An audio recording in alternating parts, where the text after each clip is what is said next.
Autodidacticism or self-education is the act of self-directed learning about a subject or subjects in which one has had little to no formal education. Many notable contributions have been made by autodidacts. Etymology. The term has its roots in the ancient Greek words alpha tau omicron sigma and delta iota delta alpha kappa tau iota kappa omicron sigma. The related term didacticism defines an artistic philosophy of education. Modern education and autodidacticism. Autodidacticism is sometimes a complement of modern education. As a complement to education, students would be encouraged to do more independent work. While Leonardo da Vinci was an autodidact, the Industrial Revolution created a new situation. Before the 20th century, only a small minority of people received an advanced academic education. As stated by Joseph Whitworth in his influential report on industry dated from 1853, literacy rates were higher in the United States.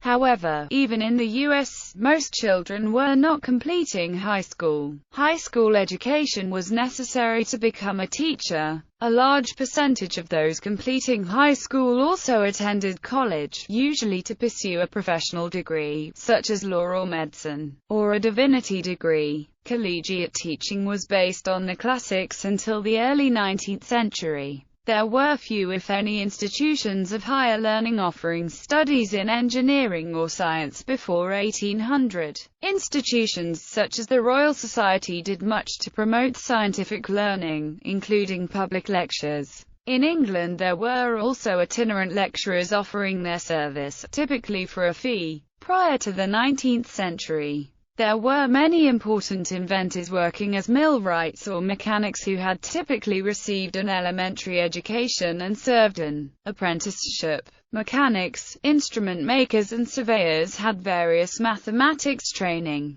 James Watt was a surveyor and instrument maker and is described as being largely self-educated. Watt, like some other autodidacts of the time, became a Fellow of the Royal Society and a member of the Lunar Society. In the 18th century, these societies often gave public lectures and were instrumental in teaching chemistry and other sciences with industrial applications, which were neglected by traditional universities. Academies also arose to provide scientific and technical training. Years of schooling in the United States began to increase sharply in the early 20th century. This phenomenon was seemingly related to increasing mechanization displacing child labor. The automated glass bottle making machine is said to have done more for education than child labor laws, because boys were no longer needed to assist. However, the number of boys employed in this particular industry was not that large. It was mechanization in several sectors of industry that displaced child labor toward education. For males in the U.S., born 1886 to 90, years of school averaged 7.86, while for those born from 1926 to 30, years of school averaged 11.46. One of the most recent trends in education is that the classroom environment should cater towards students' individual needs, goals and interests. This model adopts the idea of inquiry-based learning where students are presented with scenarios to identify their own research, questions and knowledge regarding the area. As a form of discovery learning, students in today's classrooms are being provided with more opportunity to experience and interact with knowledge, which has its roots in autodidacticism. Successful self-teaching requires self-discipline and reflective capability. Some research suggests that being able to regulate one's own learning is something that must be modeled to students, for it is not a natural human tendency in the population at large to interact with the environment. A framework has been identified to determine the components of any learning system: a reward function, incremental action value functions and action selection methods. Rewards work best in motivating learning when they are specifically chosen on an individual student basis.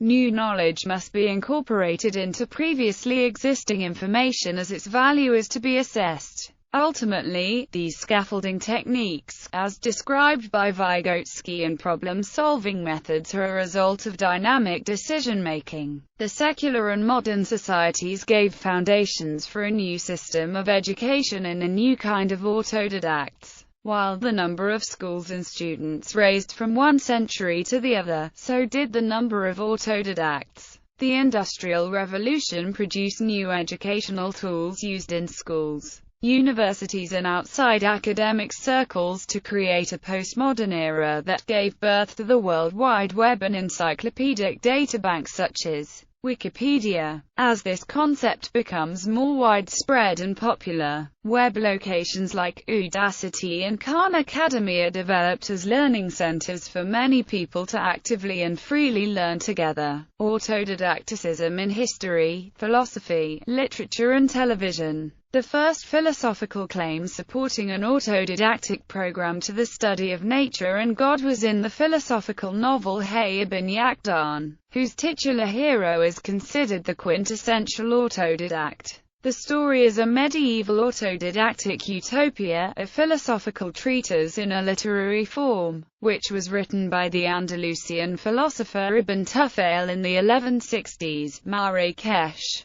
It is a story about a feral boy, an autodidact prodigy who masters nature through instruments and reason, discovers laws of nature by practical exploration and experiments, and gains summum bonum through a mystical mediation and communion with God. The hero rises from his initial state of tabula rasa to a mystical or direct experience of God after passing through the necessary natural experiences. The focal point of the story is that human reason, unaided by society and its conventions or by religion, can achieve scientific knowledge, preparing the way to the mystical or highest form of human knowledge, commonly translated as the self-taught philosopher, or the improvement of human reason. Ibn Tufayl's story Hayy ibn Yaqdan inspired debates about autodidacticism in a range of historical fields, from classical Islamic philosophy through Renaissance humanism and the European Enlightenment. In his book Reading Hayy ibn Yaqdan, A Cross-Cultural History of Autodidacticism, Avner Ben Zakhan showed how the text traveled from late medieval Andalusia to early modern Europe and demonstrated the intricate ways in which autodidacticism was contested in and adapted to diverse cultural settings.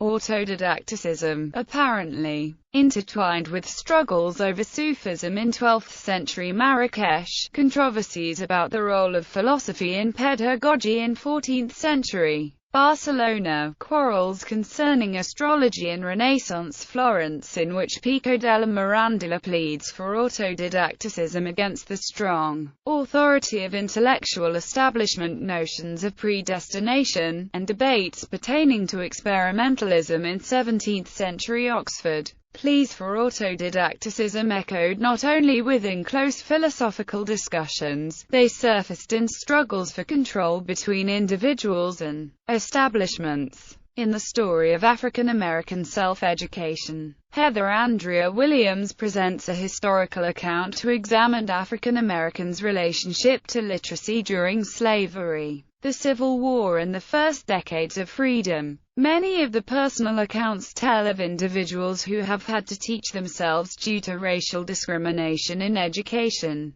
The working-class protagonist of Jack London's Martin Eden embarks on a path of self-learning to win the affections of Ruth, a member of cultured society. By the end of the novel, Eden has surpassed the intellect of the bourgeois class, leading him to a state of indifference and, ultimately, suicide. Jean-Paul Sartre's Nausea depicts, as a secondary character, an autodidact. Comic book superhero Batman is frequently depicted as an autodidactic polymath who has acquired a vast range of skills over the years, either by various trainers or having trained himself, and his expertise in various disciplines is virtually unmatched in the DC Comics universe. In The Ignorant Schoolmaster, Jacques Rancière describes the emancipatory education of Joseph Chacoutot, a post-revolutionary philosopher of education who discovered that he could teach things he did not know. The book is both a history and a contemporary intervention in the philosophy and politics of education. Through the concept of autodidacticism, Rancière chronicles Chacoutot adventures, but he articulates Chacoutot theory of emancipation and stultification in the present tense. The 1997 drama film Good Will Hunting follows the story of autodidact Will Hunting, played by Matt Damon. Hunting demonstrates his breadth and depth of knowledge throughout the film, but especially to his therapist and in a heated discussion in a Harvard bar. One of the main characters in The Elegance of the Hedgehog, by Muriel Barbery, is an autodidact. The story is told from the viewpoint of René, a middle-aged autodidact concierge in a Paris upscale apartment house, and Paloma, a 12-year-old daughter of one of the tenants who is unhappy with her life. These two people find they have much in common when they both befriend a new tenant, Mr. Ozu, and their lives change forever. In the Hindu epic, the Mahabharata, Eklavya is depicted as a tribal boy who was denied education in the science of arms from royal teachers from the house of Kuru. Eklavya went to the forest, where he taught himself archery in front of an image of the Kuru teacher, Drona, that he had built for himself. Later, when the royal family found that Eklavya had practiced with the image of Drona as his teacher, Drona asked for Ekalavya's thumb as part of his tuition. Ekalavya complied with Drona's request, thus ending his martial career. In Suits, the protagonist possesses a highly competent knowledge of the law, despite not receiving any formal education in any law school. His knowledge is attributable to both his affinity for reading, in addition to his eidetic memory. Autodidacticism in architecture. Many successful and influential architects, such as Mies van der Rohe, Frank Lloyd Wright, Violet Leduc, and Tadao Ando, were self-taught.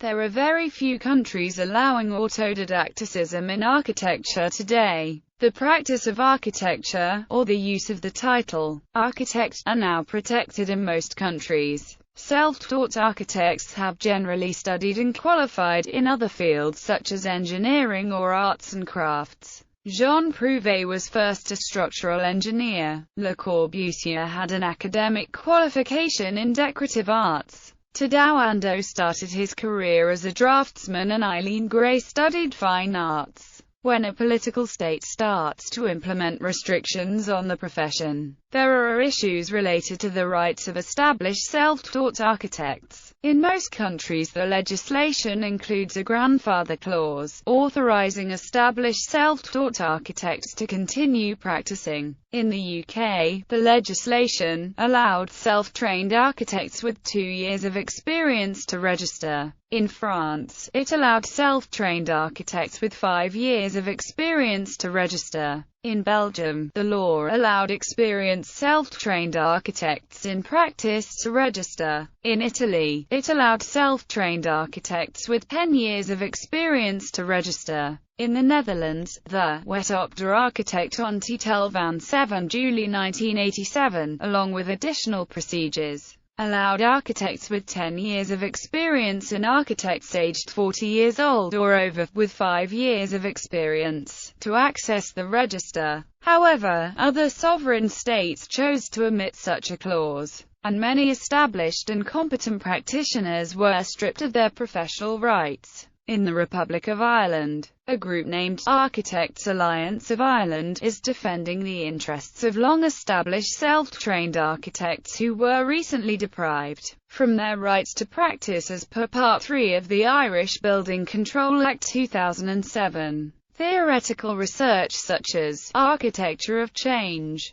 sustainability and humanity in the built environment, or older studies like Verzoon architecture from Le Corbusier describe the practice of architecture as an environment changing with new technologies, sciences and legislations. All architects must be autodidacts to keep up to date with new standards, new regulations, or new methods. Self-taught architects like Eileen Gray, Louis Barragan and many others created a system where working is also learning, where self-education is associated with creativity and productivity within a working environment. While he was primarily interested in naval architecture, William Francis Gibbs learned his profession through his own study of battleships and ocean liners. Through his life he could be seen examining and changing the designs of ships that were already built, that is, until he started Gibbs & Cox. Future role. The role of self-directed learning continues to be investigated in learning approaches, along with other important goals of education, such as content knowledge, epistemic practices and collaboration. As colleges and universities offer distance learning degree programs and secondary schools provide cyber school options for K-12 students, technology provides numerous resources that enable individuals to have a self-directed learning experience. Several studies show these programs function most effectively when the teacher or facilitator is a full owner of virtual space to encourage a broad range of experiences to come together in an online format. This allows self-directed learning to encompass both a chosen path of information inquiry, self-regulation methods and reflective discussion among experts as well as novices in a given area. Furthermore, massive open online courses make autodidacticism easier and thus more common.